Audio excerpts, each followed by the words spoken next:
He gave instructions for when people hurt you. Not if, but when people hurt you. Because ultimately, regardless of how tight things are, regardless of how strong your relationship is, regardless of how good things are, offenses are bound to come. And so this probably hit Peter himself somewhere deep. Maybe someone in the group had offended him. Maybe one of the disciples had done something to annoy him. Maybe it was somebody in his family. Maybe Peter was wrestling with some relative of his in his past, or even among his very group of friends, all of whom walked along with him, with Jesus. And so Peter stepped forward, bold, blunt, and honest, and asked the question many of us probably consider from time to time. How many times do I have to let this situation go? How often do I have to be the bigger person? At what point do I stop forgiving people who keep on messing with me and wounding me and bruising me and talking with me and gossiping with me? At what point does it all come to an end where I say, you know what? I ain't tolerating it no more.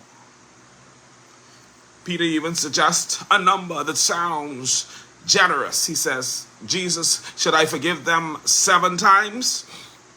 And mind you, in the Jewish tradition, forgiving someone at least 3 times was considered noble.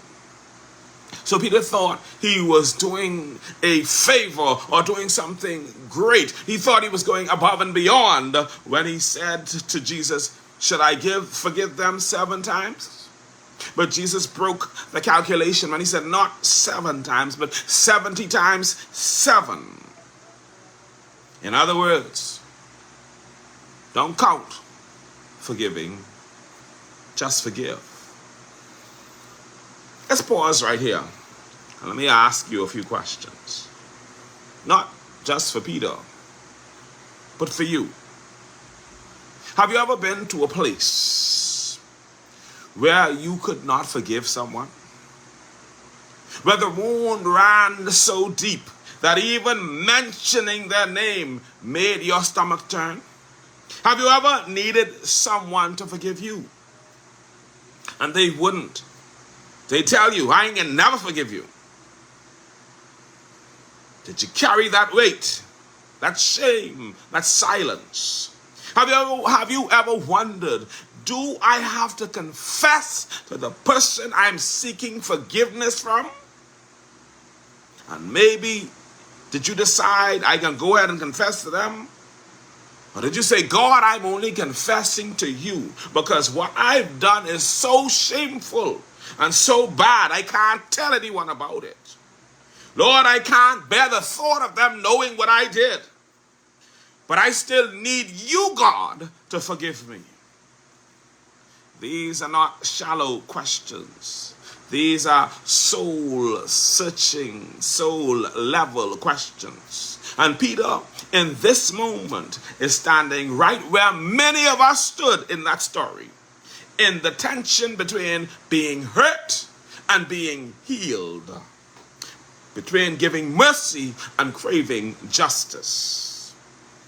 Now let's go a little bit deeper, because it's easy to say forgive until you have to actually forgive. It's very easy to say, oh yeah, I forgive you, until you actually have to forgive. So let me ask you, do you forgive someone who has stolen everything from you?